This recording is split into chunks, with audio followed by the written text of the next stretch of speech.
Salut, aujourd'hui on va parler de photographie macro et en particulier on va essayer de détailler les différentes techniques qui existent pour faire de la photo macro et quel type de matériel vous devriez choisir pour votre usage.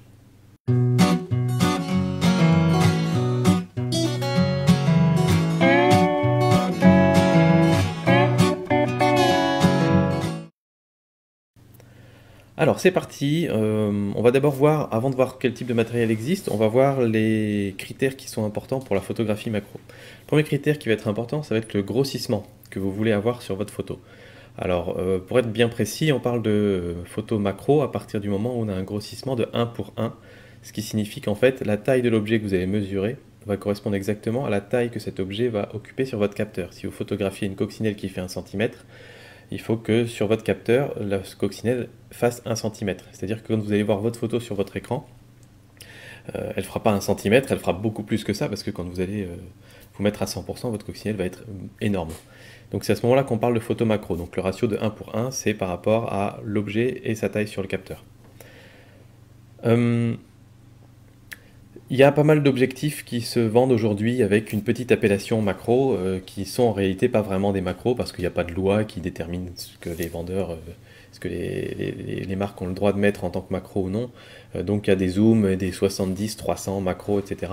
Ce que ça signifie seulement, c'est qu'ils ont fait en sorte de pouvoir faire la mise au point un petit peu plus proche, mais ça signifie pas forcément que c'est des vrais objectifs macro qui vont vous permettre de faire du 1 pour 1. Par contre, ça va vous faire ce qu'on appelle de la proxy photo, c'est-à-dire que vous allez pouvoir faire des photos un peu plus près que d'habitude. Et pour de la photo occasionnelle, ça marche très bien. C'est-à-dire que par exemple, moi, j'ai mon zoom, mon téléobjectif 55-250. Quand je me mets à 250, je ne peux pas faire ma mise au point à moins d'1 mètre à peu près. Il faut que je sois à peu près à 1 mètre de mon sujet, donc c'est vraiment très loin. Mais malgré ça, quand j'utilise les 20 millions de pixels de mon capteur et que je refais ensuite un recadrage sur ma photo, j'arrive vraiment à avoir quelque chose de très proche, comme cette photo de mouche que j'ai pris récemment. Et c'est pas un objectif qui est marqué macro. Donc si vous avez un objectif genre un 70-300 qui est marqué macro, vous allez pouvoir faire des photos encore un petit peu plus proches que ça. Mais par contre, c'est pas avec ça que vous allez voir le détail des yeux d'une mouche ou les choses comme ça. Voilà, donc c'est dans ce sens-là que c'est pas de la vraie macro, mais c'est quand même déjà pas mal. Donc ça c'est la première chose, le grossissement que vous pouvez avoir. Ensuite, il y a une autre chose qui est très importante, c'est la distance que vous allez avoir par rapport à votre sujet. C'est notamment important pour la photo d'insectes, c'est-à-dire que si vous faites de la photo de fleurs, on s'en fiche un petit peu de devoir être tout près de la fleur. Par contre, si vous faites des photos de papillons, de mouches ou d'abeilles, si vous avez besoin d'être à 1 cm de votre sujet pour le prendre en photo, bah, la bestiole elle risque de s'en aller très rapidement. Alors que si vous pouvez prendre votre photo en étant à 20 ou 30 cm, vous avez beaucoup plus de chances de réussir. Donc ça c'est un autre critère qui est important. Ensuite, on va le voir très rapidement, quand on fait la photo macro, on a des gros soucis de lumière. C'est-à-dire que bien souvent, même en plein soleil, on a besoin de rajouter un flash ou de la lumière artificielle en plus pour pouvoir prendre le sujet dans des bonnes conditions dans l'appareil, c'est-à-dire euh, pouvoir utiliser un ISO assez faible. Et en général, parce qu'il faut fermer le diaphragme, pour la simple et bonne raison que quand vous allez faire de la macro, vous allez jouer avec des profondeurs de champ qui sont ridiculement petites. Et donc vous allez être obligé de fermer à f13, f16 pour essayer d'avoir un petit peu plus qu'une tranche de l'œil de la mouche qui est nette. Enfin, voilà. Donc voilà, on va pas parler ici des techniques compliquées de focus stacking et tout ça, on va parler uniquement de si vous faites une seule photo, vous avez plutôt intérêt à fermer votre diaphragme et donc il y a moins de lumière qui rentre, donc il faut rajouter de la lumière pour compenser. Ensuite, on va regarder aussi le piqué, parce que c'est important pour ce type de photographie. On a vraiment besoin que les détails soient très très nets. On va voir aussi toutes ces techniques, dans quelle mesure elles vous permettent de garder le contrôle sur les options de votre appareil. Il y a des techniques qui vous obligent par exemple à tout passer en manuel, à ne plus pouvoir gérer l'ouverture de votre diaphragme, à ne plus pouvoir gérer l'autofocus. On va voir si c'est important ou pas. Et enfin, on va voir aussi le poids et l'encombrement de chaque solution, parce que ça peut être un critère qui est important. Donc c'est parti, qu'est-ce qu'on a comme option? Alors en vrac, on a les objectifs macro, objectifs dédiés à la macro-photographie qui sont faits spécialement pour ça. On a aussi les bagues à longe, sans contact ou avec contact. On a aussi les embouts macro, ce que j'appelle embouts, c'est des petits trucs à 10 euros qu'on trouve sur Amazon ou eBay. On a ensuite les bonnettes macro qui sont un petit peu plus élaborées. Et on a aussi les bagues d'inversion. Et ensuite, il y a des trucs un petit peu plus funky dont on va pas trop parler. Il y a une bague, je ne sais pas trop comment ça s'appelle, mais en gros vous avez un filetage d'un côté, un filetage de l'autre, ça vous permet de mettre un premier objectif, vous mettez cette bague, et vous mettez un autre objectif retourné dessus. Donc ça on va pas en parler parce que c'est un petit peu spécifique. Et vous avez aussi des systèmes à base de soufflet, c'est-à-dire que ça vous fait comme des bagues à longe, vous avez un soufflet que vous pouvez allonger ou rapetisser exactement comme vous voulez, et le tout monté sur un petit rail qui vous permet de faire la mise au point exactement comme vous voulez. Donc bon, c'est des systèmes qui coûtent un peu cher, qui sont un petit peu complexes, donc on va pas en parler ici, on va parler des solutions les plus simples et les moins onéreuses. Alors, on va commencer par le meilleur, l'objectif macro. Ça c'est le top du top, évidemment c'est fait pour ça. Donc des objectifs macro, il y en a de plusieurs sortes, et notamment vous remarquerez que c'est des focales fixes en général, 60 mm, 100 mm, 150 mm, 200 mm. Et bah, en gros c'est le meilleur compromis, c'est-à-dire que c'est la solution qui va vous permettre d'attraper le plus de lumière, peut-être à égalité avec les bonnettes. C'est la solution qui va vous permettre d'avoir le meilleur piqué, c'est la solution qui va vous permettre de garder tous les contrôles sur votre appareil, donc vous allez avoir le contrôle de l'ouverture, de la mise au point, de l'autofocus et tout ça, donc ça c'est parfait. Et ensuite vous allez avoir des grossissements de 1 pour 1. C'est vraiment ça le principe, c'est que les objectifs macro vous donnent un grossissement de 1 pour 1. Alors pourquoi il y a différentes longueurs focales? Parce que si vous êtes par exemple à 60 mm, vous allez devoir vous rapprocher plus de votre sujet. Si vous avez un 60 mm, vous allez devoir vous mettre par exemple à 10 cm à peu près de votre sujet. Si vous avez un 100 mm, vous allez pouvoir vous mettre à 15 ou 20 cm de votre sujet. Si vous avez un 150 ou 200 mm, vous allez pouvoir vous mettre à 30 cm de votre sujet. Alors à ce moment-là, pourquoi tout le monde ne prend pas un 200 mm? Parce que souvent ils sont un petit peu plus chers. Et ils n'ont pas forcément le même piqué, ils ne peuvent pas forcément être utilisés pour autre chose que la macro, c'est-à-dire que si vous avez un 100 mm par exemple, c'est parfait pour faire aussi du portrait. En général, ces objectifs-là ont un très bon piqué, donc pour faire du portrait, c'est très très bien aussi. Sur ces objectifs, il y a une petite bague où vous définissez la zone de mise au point, et vous pouvez par exemple dire je veux faire de la macro, donc jusqu'à entre 0,5 et 5 cm par exemple. Donc il va se mettre en mode macro entre guillemets, mais vous pouvez très bien pousser le truc pour dire entre 15 cm et l'infini, et à ce moment-là vous allez être en mode, vous allez pouvoir faire du portrait, mais ce sera moins bien pour la macro. Mais ce qui est pratique, c'est qu'il y a une telle zone dans laquelle il peut faire la mise au point, que si jamais on laissait de 0,5 à l'infini, ça va mettre énormément de temps à faire la mise au point, ça va faire pour aller de 0,5 à l'infini. Alors que si vous déterminez une zone où il est de 15 cm à l'infini, il va faire beaucoup plus vite la mise au point dans cette zone-là. Et donc c'est pas mal d'avoir cette option de pouvoir découper un petit peu les usages de ces objectifs. Donc bah, tout ça c'est vraiment très bien. Autre chose aussi, comme ces objectifs font du rapport 1 pour 1, si vous voulez plus grossir votre photo, il va falloir rajouter d'autres accessoires comme une bonnette ou comme des bagues à longe plus souvent. Souvent les gens rajoutent des bagues à longe là-dessus. Si on rajoute des bagues à longe, on a intérêt à avoir une focale la plus petite possible. Je vous expliquerai ça pourquoi ensuite avec les bagues à longe. Donc c'est un des autres intérêts à avoir une focale plus petite, c'est qu'on peut plus facilement gagner en grossissement en rajoutant des bagues à longe. Voilà, donc ça c'est en gros pour les objectifs macro. Je crois qu'on a fait un petit peu le tour. En gros, c'est ce qu'il y a de meilleur. Évidemment, par contre, ça prend de la place, c'est lourd et c'est cher. C'est-à-dire que les objectifs macro, vous allez les trouver entre 200, 300, 400 euros dans ces eaux-là.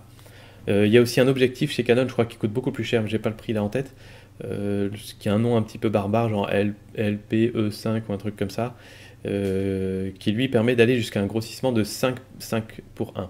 Donc ça c'est vraiment un objectif très très spécialisé. Voilà. Ensuite, on a la solution de l'embout. Donc ça, c'est la solution que moi j'avais retenue quand j'avais fait mes tests sur ma petite pièce de 1 euro, là, dans la vidéo la macro à 1 euro. L'embout, c'est un petit truc que j'ai acheté pour combien 15-20 euros sur Amazon, avec un truc qui est censé faire grand angle, mais qui marche pas. Alors, l'avantage de ce système-là, c'est que bon, on va venir le monter là-dessus. On le monte sur l'objectif.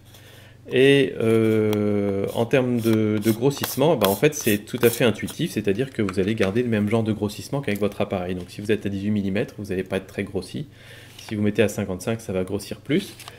Et selon mes tests, j'ai fait des petits tests à chaque fois, quand je suis à 50 mm, donc si je me mets à 50 mm là, ou alors vous pouvez l'utiliser sur le 50 mm f1.8 si vous l'avez, vous avez alors à ce moment-là un rapport de grossissement de 1 pour 1. Et donc c'est vraiment pas mal, c'est que ça apporte quand même un bon grossissement. Par contre, pour prendre en photo un rapport de 1 pour 1, il faut vous mettre à peu près à 5 cm du sujet, donc beaucoup plus proche que sur les objectifs macro. Pour faire mes tests, en gros, ce que j'ai fait, c'est que j'ai utilisé un petit réglé comme ça. J'ai été chercher la taille de mon capteur. Là, c'est un capteur APS-C Canon qui fait environ 2,5 cm de large. Et donc, ce que je faisais, c'est que je me mettais au-dessus de mon réglé et j'essayais de faire en sorte que les 2,5 cm rentrent dans le cadre. Et ça veut dire qu'à ce moment-là, on a un rapport de 1 pour 1. Donc voilà. Donc par contre, si on veut changer le rapport de grossissement, avec ce petit embout-là, ben on met... Il suffit de changer d'objectif. Et moi, par exemple, je mets mon 55-250. Et là, forcément, le rapport entre 50 et 250, c'est un rapport x5. Ce qui fait qu'on peut aller avec cet objectif-là et ce petit embout jusqu'à un rapport de 5 pour 1. Donc un très bon grossissement pour faire de la macro. Après, plus le grossissement est fort, plus la zone de profondeur de champ est faible. Donc c'est vraiment un juste milieu à trouver selon le sujet que vous avez. En termes de temps de pause, j'ai toujours mis les mêmes réglages, comme ça on va pouvoir comparer un petit peu. J'étais à 6400 ISO, j'étais dans des conditions de lumière assez faibles en intérieur, donc équivalent à, si vous faites des photos à l'ombre on va dire. Et à 6400 ISO, j'étais à f5.6 comme ouverture, ce qui est assez grand quand même. J'étais à un 160e de seconde avec l'embout. Et quand j'ai zoomé jusqu'à 250 pour être un rapport de 5 par 1, j'étais à environ un centième de seconde. Voilà. Donc ça, les avantages de ce système-là, c'est que vous allez avoir pas mal de lumière quand même. Parce qu'en fait, ce qui se passe, c'est qu'il va prendre toute la lumière de la scène. Il n'y a pas de truc qui sera transformé sur l'objectif, il va prendre pas mal de lumière. Et donc le temps de pause sera assez court finalement. Mais ça reste de la macro, c'est-à-dire qu'on se focalise sur une zone très petite, donc du coup il y a quand même assez peu de lumière qui arrive. Et vous voyez, en plein jour, on se retrouvait à 1 centième de seconde à 6400 ISO, même si c'est à l'ombre, c'est quand même très mauvais. Donc il faut de toute façon rajouter de la lumière en plus pour essayer d'avoir une belle photo. Alors, qu'est-ce que j'ai dit? La distance par rapport au sujet, j'en ai parlé, la lumière, j'en ai parlé. Le piqué. Le piqué avec ces trucs-là, il est globalement assez mauvais. Au centre, c'est pas trop mal.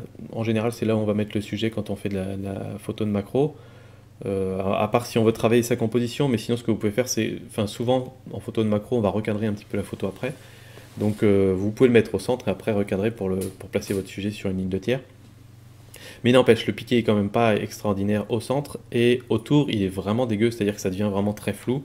Ça crée une grosse distorsion autour, et donc c'est pas idéal.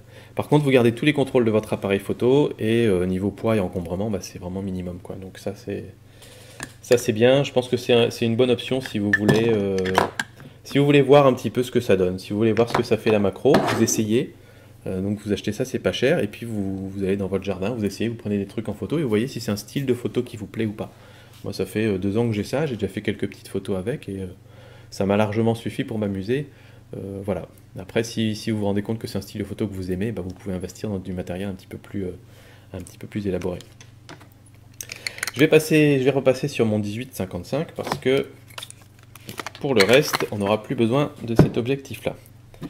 Sauf peut-être si on parle des bonnettes maintenant, on va en parler maintenant, parce que les bonnettes, en gros, c'est comme un embout.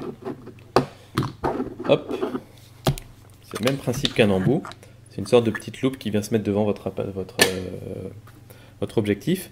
Sauf que les bonnettes, elles ont au minimum deux verres, 2 lentilles. Là, cette lentille qui va ramener le sujet vers votre objectif, qui va faire un petit peu l'effet loupe. Et une autre lentille qui va corriger toutes les distorsions qui sont apportées par cette première lentille. Et donc en fait, c'est ça qui va vous donner une très bonne qualité d'image. Et quand vous regardez sur internet des photos prises avec des bonnettes, c'est assez épatant de voir la qualité d'image. Au début, je pensais vraiment que c'était pas une bonne solution parce que globalement, on dit toujours que quand on rajoute du verre devant, quand on rajoute des lentilles devant notre objectif ou des filtres, chaque fois qu'on en rajoute, ça va diminuer le piqué et la qualité de la photo. Mais là, c'est plutôt pas mal. Sauf que bah, du coup, il faut y mettre le prix. C'est-à-dire que des bonnes bonnettes, on va se retrouver vite dans les 80-100 euros. Voilà. Et en gros, il y a Canon qui en fait beaucoup. Ils ont, je sais plus, ça a des noms un peu barbares, genre 250D et 500D, je crois. On dirait des noms d'appareils photo, mais en fait, c'est des filtres. Et puis, il y a une autre marque qui en fait... Ah zut, j'ai pas le nom. Attends, je vais vous trouver ça tout de suite quand même, parce que... visiblement, il y a des bonnes reviews dessus. Bonnette macro. Alors Renox, voilà, c'est une marque qui s'appelle Renox qui fait aussi alors, les modèles DCR 150, DCR 250, c'est beaucoup moins cher que les Canon. On parle de 50 ou 60 euros pour la bonnette. Et ils ont un système assez pratique où en fait on vient le clipser dessus, il n'y a pas besoin de le visser, on appuie, on le met et ça tient. Par contre c'est limité à certains diamètres, je crois ça va de 52 à 67, un truc comme ça. Et donc du coup voilà, on regarde les avantages de la bonnette.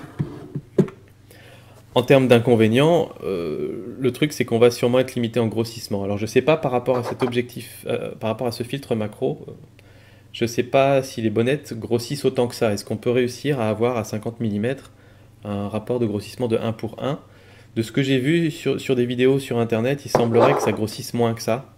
Et que donc du coup on soit un peu condamné à superposer plusieurs bonnettes ensemble. Et à ce moment-là, du coup, là on va perdre beaucoup de l'intérêt de la bonnette parce qu'on va perdre un peu en piqué, on va perdre tout ça.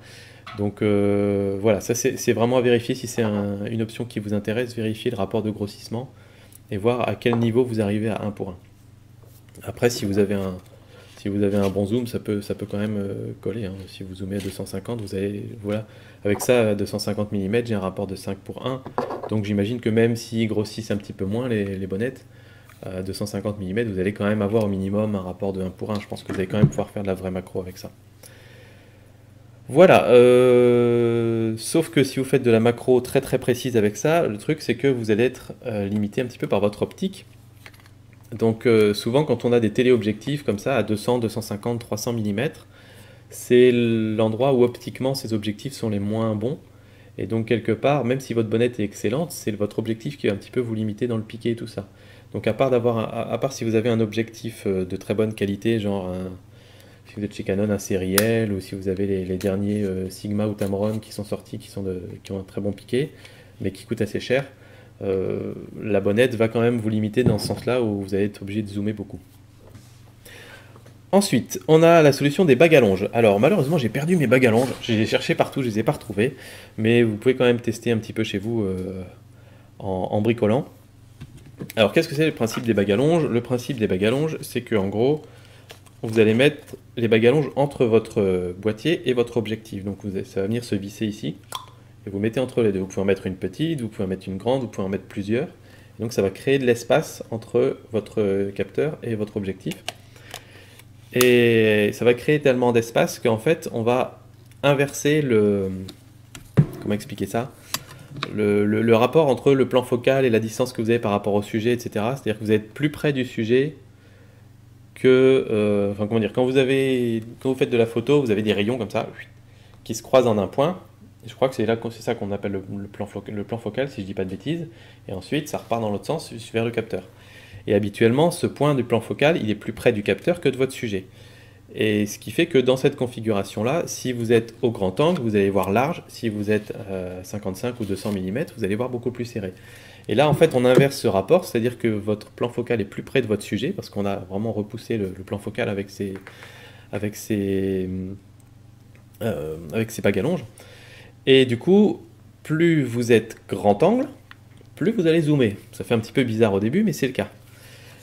Et donc, à ce moment-là, on a intérêt à utiliser, par exemple, le 18 mm de notre objectif 18-55. Et en général, sur ces objectifs-là, c'est dans les courtes focales qu'on a le meilleur piqué. Donc ça, c'est quelque chose qui est assez intéressant. C'est que du coup, on va utiliser des focales qui ont un bon piqué, même sur un objectif kit. Alors, sur les bagues à longe, il y a deux systèmes. Il y a les bagues à longe sans contact et les bagues à longe avec contact. Alors, on va parler d'abord des bagues à longe sans contact, qui sont les moins chères. Vous pouvez en trouver, pareil, pour 10-15 € sur Internet. C'est celle que j'avais, moi. L'intérêt, c'est évidemment que c'est pas cher du tout. En termes de grossissement, on peut arriver à faire des grossissements assez importants, mais par contre, ça va commencer à faire un truc où il faut vraiment les additionner beaucoup. Par rapport à la distance au sujet, moi j'ai trouvé que c'était la solution qui était la moins bonne, c'est-à-dire qu'il faut être vraiment très très très près du sujet. Pour mon grossissement de 1 pour 1, ce que j'ai fait en fait, moi c'est que J'ai testé, c'est pas tout à fait scientifique hein, la façon dont j'ai testé, mais je les ai pris comme ça, j'ai mis ma main devant, comme ça j'ai essayé de cacher un maximum de lumière, et ça fait exactement le même effet qu'une bague à longe. Donc vous pouvez essayer comme ça, hein. Moi je me suis mis en live view, comme ça je voyais sur l'écran, et je prenais mes photos comme ça. Et donc ça vous montre un petit peu ce que ça va faire l'effet des bagues à longe. Et pour avoir un rapport de grossissement de 1 pour 1, je devais être environ à 3 cm de mon sujet, contre 5 pour l'embout macro que j'avais avant. Donc vous devez être vraiment très très près. Vous voyez, 3 cm par rapport à la bague, vous êtes là, hein, par rapport à votre sujet, c'est vraiment très très très très proche. Donc ça pour moi c'est un petit peu un inconvénient. Sur le temps de pause, j'ai pas vraiment trop pu mesurer, mais on était à peu près on était en dessous des solutions d'embout et de bonnette, c'est-à-dire qu'on avait un temps de pause peut-être aux alentours de 1 60e de seconde, 1 80e de seconde, quelque chose comme ça. Donc à peu près 2 fois moins que pour l'embout, c'est-à-dire que vous perdez un stop complet de lumière. Donc par exemple, dans les mêmes conditions, avec l'embout, vous allez pouvoir prendre votre photo à 3200 ISO, avec les bagues à longe, vous allez devoir passer à 6400 ISO. Et vous perdez de la lumière parce qu'en fait, vous créez cette espèce de tunnel au milieu qui fait que l'objectif lui se retrouve à être plus loin du capteur et donc il capte moins de lumière. Donc le souci avec les bagues à longe sans contact, c'est que vous allez devoir faire tous les réglages en manuel. Si vous avez un objectif qui permet de régler l'ouverture directement sur l'objectif, c'est parfait. Si ce n'est pas le cas, c'est un petit peu plus compliqué parce que si vous prenez à pleine ouverture sur votre objectif, ça va vraiment être très très difficile en termes de profondeur de champ. Et le souci, je vais vous montrer ça tout de suite. Je démarre, je vais mettre à f16. Voilà, et le truc c'est que quand on se met à f16, le diaphragme il ne se ferme pas automatiquement sur l'appareil photo, il le laisse toujours grand ouvert pour qu'on puisse avoir un maximum de visibilité dans le viseur. Et en fait, il va fermer le diaphragme uniquement au moment où on appuie sur le déclencheur. Donc si vous retirez votre objectif, comme ça, il est grand ouvert. Je ne sais pas si vous le voyez là, mais c'est grand ouvert. Et le problème, c'est quand vous allez mettre des choses sans contact ici, ou comme vous n'avez pas de contact, vous ne pouvez plus jouer sur votre objectif. Vous ne pouvez plus le fermer, vous ne pouvez plus l'ouvrir, et vous ne pouvez pas non plus jouer avec l'autofocus. Chez Canon, il y a une petite astuce qui marche bien, c'est-à-dire que là, je suis à f16, vous utilisez le bouton de prévisualisation de la profondeur de champ. C'est celui-là, le petit bouton qui est là, en tout cas sur le 70D. Sur le 1100D, je crois que c'était ailleurs où il fallait le configurer dans le menu. Donc j'appuie dessus, vous écoutez. Voilà, là il a fermé. Et à ce moment-là, ce qu'on fait, c'est qu'on appuie sur le... Il faut y aller à deux mains. On appuie ici et on enlève l'objectif tout en restant appuyé dessus. Et là, je ne sais pas si vous allez bien voir, mais c'est fermé. Donc cette fois-ci, c'est parfait. Donc vous mettez vos bagues à longe et vous avez toujours votre diaphragme fermé et vous pouvez prendre votre photo comme ça. Là je rebranche, automatiquement il se remet, il se rouvre complètement. Je ne me porte pas garant de savoir si ça ne va pas abîmer votre objectif ou votre boîtier de faire ça. Je sais qu'il y a pas mal de gens qui le font. Personnellement je ne vois pas trop en quoi ça pourrait l'abîmer, mais si jamais ça l'abîme chez vous, venez pas dire que je ne vous avais pas prévenu. Voilà, je ne sais pas du tout ce que vaut cette méthode. Moi j'ai pas trop peur de le faire, mais bon, on ne sait jamais. En termes de piquet, les bagues à longe, c'est moins bien évidemment que les objectifs macro, ça, on fera pas mieux, mais c'est quand même mieux que mon embout macro, et je pense que c'est à peu près au même niveau que les bonnettes, sur les tests que j'ai fait en tout cas. Et niveau poids encombrement, on va dire que ça se situe au milieu, parce que les bagues à longe, vous avez donc des bagues assez fines, mais si vous voulez avoir des forts grossissements, vous allez avoir des bagues qui sont beaucoup plus épaisses que ça. Donc si vous transportez tout ça, ça fait quand même un tube de cette taille-là, ça va faire peut-être l'équivalent en termes d'encombrement, d'un 50 mm, quoi. Donc ça prend quand même un petit peu de place dans le sac photo. Si vous avez un petit peu plus de sous, si vous voulez investir 50, 60 euros, vous pouvez prendre des bagues à longe avec contact, voire peut-être plus que ça, hein, j'en sais rien, parce qu'en fait il y a des bagues à longe avec contact qui sont vraiment pas chers, mais quand on lit sur internet, on voit que les trucs ils tiennent pas bien entre eux, ils sont pas bien clipsés, et que du coup ça perd le contact pendant que vous êtes en train de prendre la photo, etc. Donc je pense qu'il vaut mieux prendre de la qualité pour ces trucs-là, et du coup ça peut peut-être aller plus vers les 80 ou 100 euros. Et du coup, si vous avez les contacts, à ce moment-là, vous pouvez fermer votre diaphragme en direct, même à travers vos bagues à longe. Vous pouvez aussi jouer avec l'autofocus. On va parler de l'autofocus maintenant. La plupart des gens qui font de la macro n'utilisent pas l'autofocus pour la simple et bonne raison qu'on va essayer de chercher le plus fort grossissement. Donc on va mettre on va se mettre en focus manuel et on va tourner la bague le plus possible pour qu'on puisse faire la mise au point le plus proche possible de notre sujet. Et puis ensuite, on va se mettre dans la configuration où on a le plus fort grossissement. Et ce qu'on va faire, c'est qu'on va faire la mise au point en se rapprochant en fait du sujet. Et dès qu'on est suffisamment proche, clic, on prend la photo.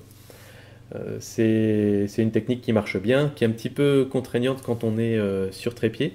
Parce que quand on se pose sur le trépied pour prendre notre photo, bah après il faut bouger le trépied, donc c'est pas forcément super pratique.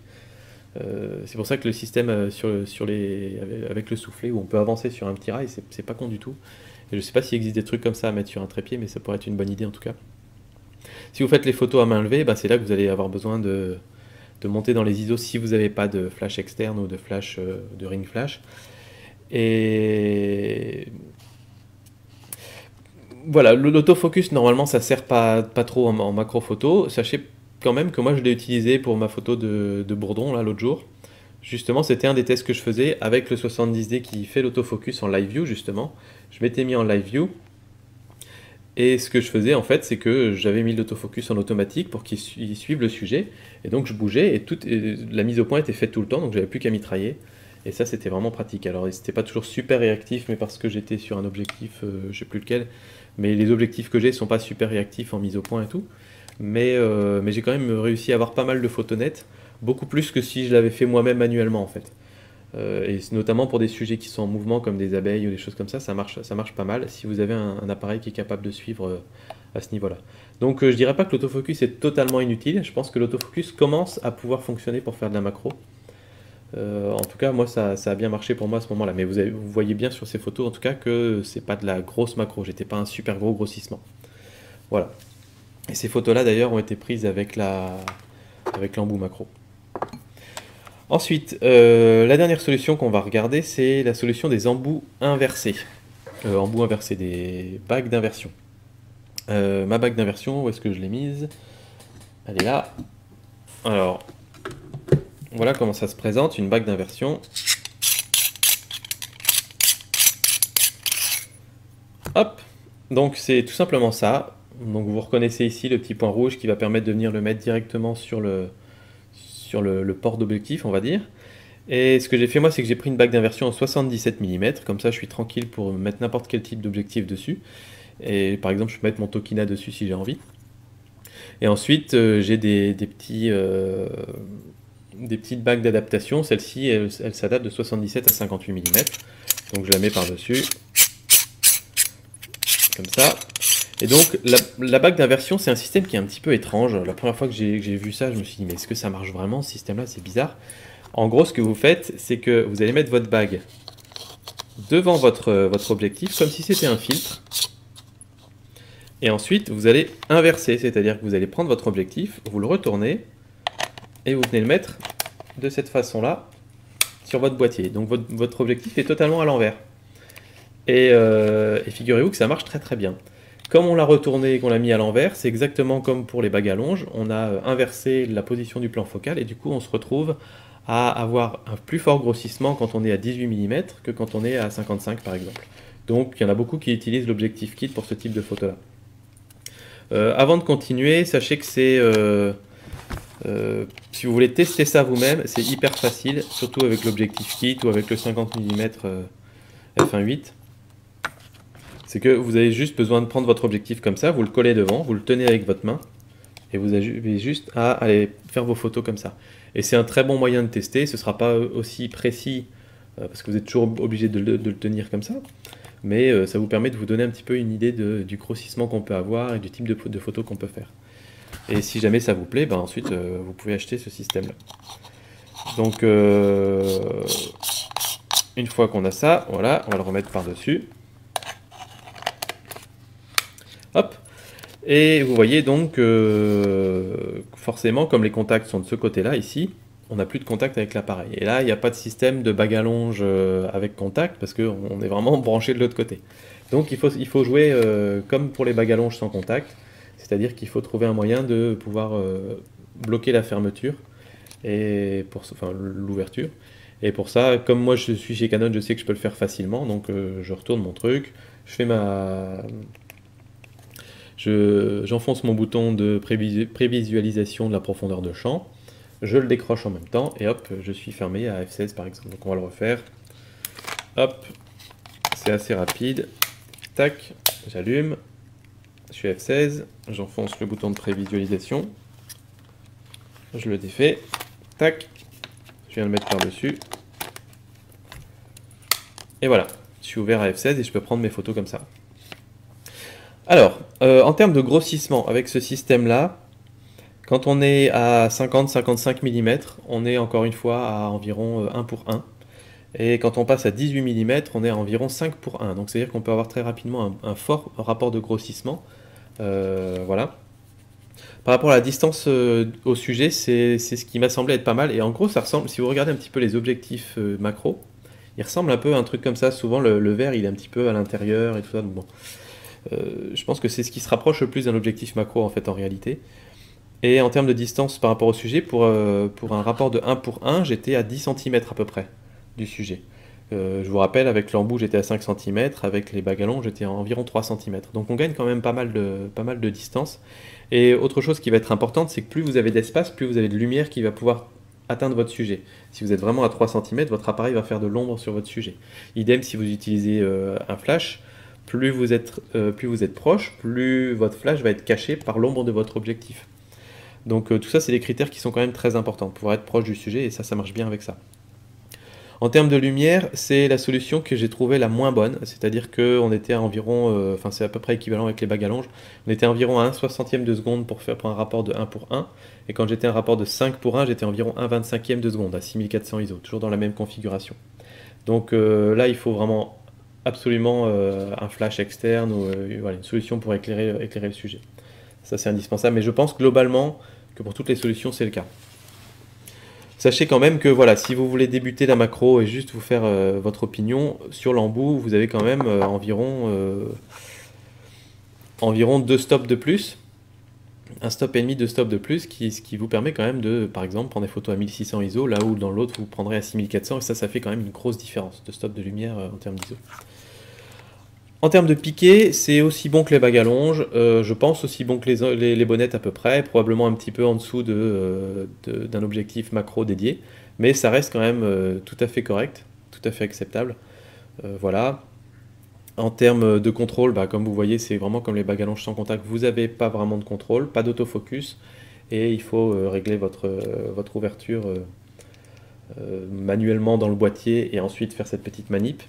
Je vous invite à regarder, si vous n'êtes pas chez Canon, s'il y a des moyens de faire ça dans d'autres marques. Pour l'instant, j'ai déjà entendu parler de ça que chez Canon, mais si vous avez un bouton de prévisualisation de la profondeur de champ sur votre appareil photo, je suppose que ça doit marcher aussi quand même. Et en termes de poids et d'encombrement, c'est la solution la plus réduite, parce qu'en gros, c'est la taille d'un filtre, quoi. Vous voyez, vous avez juste cette solution-là. Ça prend pas de place, ça coûte pas grand-chose. Une bague d'inversion, c'est pareil, 10 euros, 10-15 euros. Donc voilà, en termes de prix, c'est la solution la plus accessible. Alors, pour qui comment dire, qui va avoir intérêt à utiliser quel type de solution pour la macro? L'objectif macro, pour moi, c'est vraiment réservé aux gens qui ont déjà, enfin, qui ont un goût très très prononcé pour la macro. Si vous en avez déjà fait beaucoup, ou si avant même d'avoir commencé à faire de la macro, vous savez que vous adorez ça, toutes les photos que vous avez vues, vous dites c'est pour ça que j'ai acheté mon réflexe, je veux faire de la macro, tout ça. À ce moment-là, c'est pas la peine de vous embêter avec des systèmes un peu bricolés comme ça. Achetez-vous un objectif macro. Si vous savez que vous l'emmènerez à chacune de vos sorties photos, par exemple, achetez-le. Parce que c'est le meilleur compromis dans tous les domaines, c'est ce qui va vous donner le plus de lumière, ce qui va vous donner le plus de piqué, ce qui va donner tous les contrôles. Voilà, c'est vraiment la meilleure solution. C'est certes un petit peu plus cher et un petit peu plus encombrant, mais si c'est ce que vous aimez faire, je pense que vous ne regretterez pas votre investissement. Je ne peux pas vous conseiller sur le type d'objectif, juste vous dire que plus vous prenez une longue focale, plus vous allez pouvoir rester loin de votre sujet. Par contre, ça va jouer sur le prix, ça va jouer aussi sur les autres utilisations que vous pourrez faire. Et si vous voulez rajouter des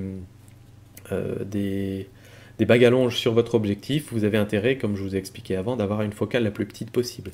Donc si vous prenez un 60 mm par exemple, vous allez devoir être plus près de votre sujet, mais vous pourrez faire des plus forts grossissements. Si vous prenez un 200 mm, vous pourrez le prendre plus loin, mais vous aurez moins facilement accès à un plus fort grossissement. Donc c'est vraiment une question de compromis, c'est à vous de voir ce que vous préférez. Les embouts, je pense que ça c'est... bah voilà, moi je ne regrette pas de l'avoir acheté il y a 1 an et demi, 2 ans. Je pense que c'est une bonne solution si vous n'avez aucune idée de si ça vous plaît ou pas, si vous voulez juste essayer comme ça.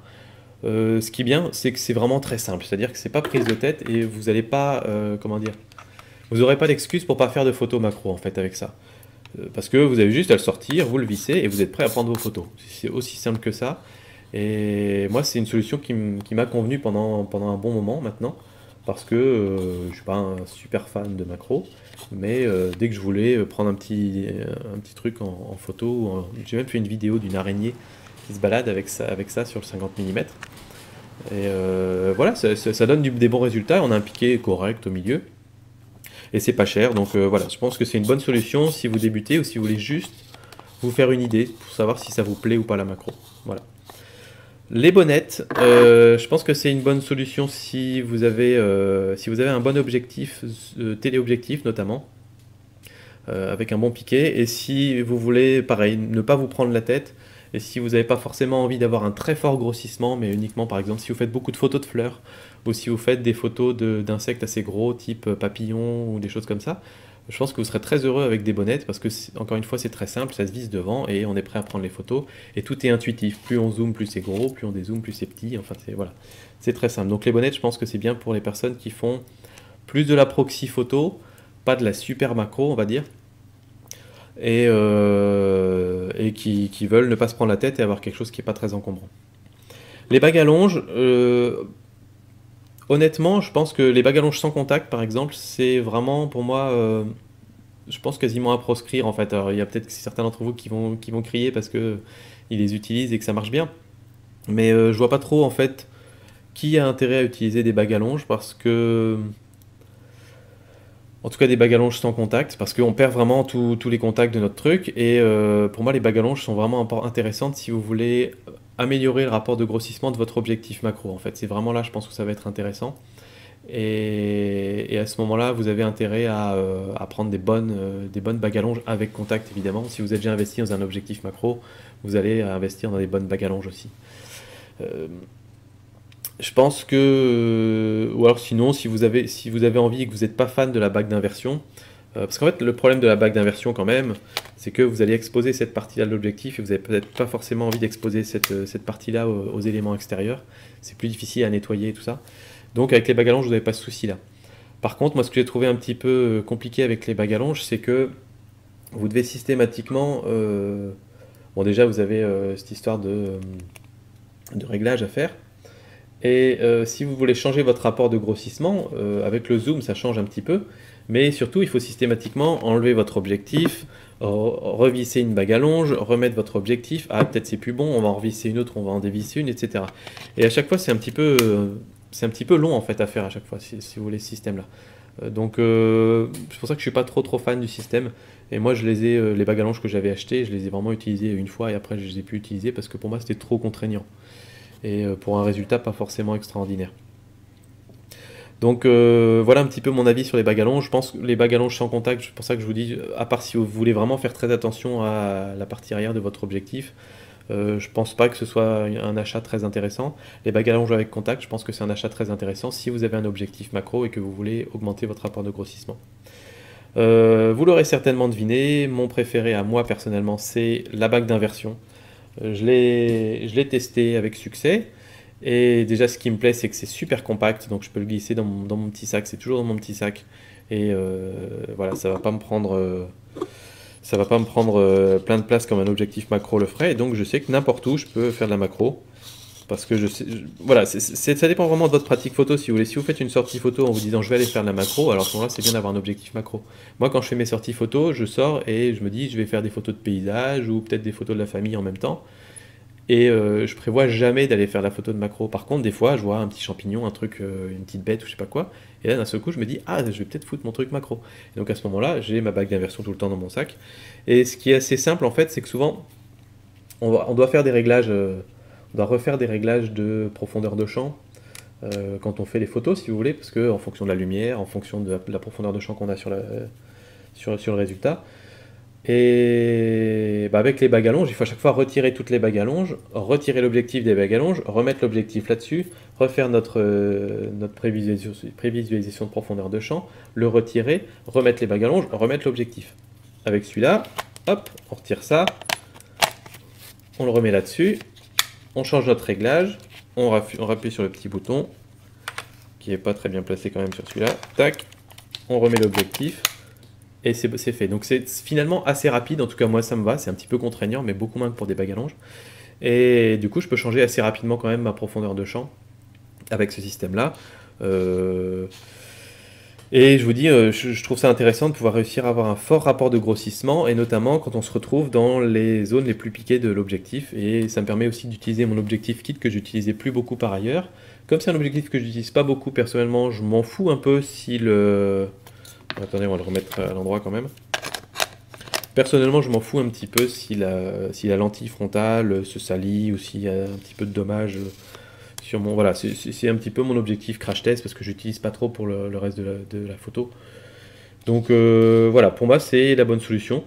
Il se peut que ce soit totalement différent pour vous, mais personnellement pour la macro occasionnelle, ça coûte pas cher, ça se glisse dans le sac partout, ça fait des bonnes photos avec un bon piqué, on a un rapport de grossissement très facilement de 1 pour 1 à 5 pour 1.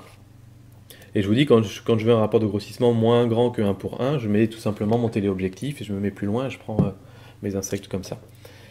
Donc voilà, c'est pour moi la meilleure solution personnellement, mais probablement que pour vous ça peut être différent, comme je vous l'ai expliqué. Est-ce qu'on a fait un petit peu le tour? Oui, je pense qu'on a fait le tour globalement. C'était une longue vidéo, mais je pense que c'était important parce que c'est vraiment très très compliqué de se décider pour une solution pour faire de la macro. Parce qu'il y a tellement d'options différentes et tellement d'options qui ont l'air bricolées, bidouillées. Enfin voilà, la première fois que j'ai mis la bague d'inversion, je me suis dit, la première fois que j'ai vu ça, je me suis dit, c'est sûr, c'est pas, ça craint pas là parce que quand même c'est un peu à l'envers mon truc quoi. Donc voilà, faut oser, mais finalement je suis pas du tout déçu des résultats et surtout c'est hyper pratique pour ma pratique photo. Voilà, on va finir juste peut-être en parlant de lumière. Pour l'instant j'ai pas encore de système pour faire de l'éclairage. Je sais qu'il existe des ring flash, des flashs annulaires qui viennent se mettre sur l'objectif, qui permettent du coup de faire une grosse lumière directement sur le sujet. Ça, a priori, c'est la meilleure solution pour la macro, mais ça coûte un petit peu de sous et faut le transporter. Donc moi, personnellement, pour moi, ce ne sera pas une bonne solution. Ce que j'aimerais bien faire, c'est essayer d'utiliser le flash interne de l'objectif, parce que lui, il est toujours là. Et en fait, le souci, c'est que là, quand on fait de la macro, comme je vous ai dit, on est très très proche du sujet. Et donc le flash, il va faire sa lumière, et le sujet, s'il est là, la lumière, elle va faire ça, et il va y avoir une ombre qui va être portée sur notre sujet à cause de l'objectif. D'autant plus si on se retrouve dans une situation où on est zoomé comme ça, par exemple, ça va faire une ombre encore plus grosse. Donc ce qu'il faut, en fait, c'est que je trouve un système, ou que je fabrique un petit système qui va prendre cette lumière et la déporter ici. Et je vais vous mettre un lien vers... un ou deux liens vers des sites où ils ont fait un système à partir d'une petite plaque en plastique blanche, où ils ont bricolé un truc pour que ça vienne se mettre là devant, ce qui fait que la lumière ici va dans la plaque, se diffuse dans la plaque, et la lumière diffusée va ensuite sur le sujet. Donc ça peut être une bonne solution. Je sais qu'il y a des gens qui utilisent un flash déporté, moi personnellement j'ai pas de flash Cobra, donc je peux pas utiliser cette solution là, mais sinon on tient le flash ici en même temps qu'on fait la photo, floup. Ça marche bien aussi. Voilà, il y a plein de solutions pour faire de l'éclairage, ou sinon, si vous voulez faire ça en lumière naturelle, sans flash, à ce moment-là il faut vraiment trouver un sujet qui est en plein soleil. Il n'y a pas trop de solutions parce que, je vous dis, on perd beaucoup de lumière quand on fait de la macro, c'est vraiment un des soucis principaux. Donc voilà, avant de faire des belles photos de macro, il va me falloir quand même travailler un petit peu sur ma lumière, et je vous en parlerai évidemment dans une prochaine vidéo dès que ce sera fait. Voilà, je crois que j'ai assez causé pour aujourd'hui. Dites-moi un petit peu vous, qu'est-ce que vous utilisez comme matériel pour faire de la macro? Ça m'intéresserait. Envoyez des liens vers vos photos aussi, ça peut être sympa. Et puis voilà, j'espère que ça vous aura été utile, que vous aurez appris quelques trucs. Et puis si ça vous a plu, n'hésitez pas à mettre une petite note positive ou négative si ça vous a pas plu. N'hésitez pas à la partager, n'hésitez pas à aller voir sur la page Facebook où on discute aussi. Merci d'ailleurs à tous ceux sur la page Facebook qui ont donné des milliers d'infos là-dessus. Visiblement, il y a pas mal de monde qui fait de la macro dans les gens qui suivent mon petit réflexe. Et du coup, il y a vraiment eu une tonne d'informations et ça m'a vraiment permis de progresser dans mes choix, donc merci encore à vous. C'est bien pratique d'avoir une grande communauté comme ça qui s'entraide, et c'est cool quoi. Voilà, donc encore une fois, grand merci, et puis je vous dis à très bientôt. Ciao.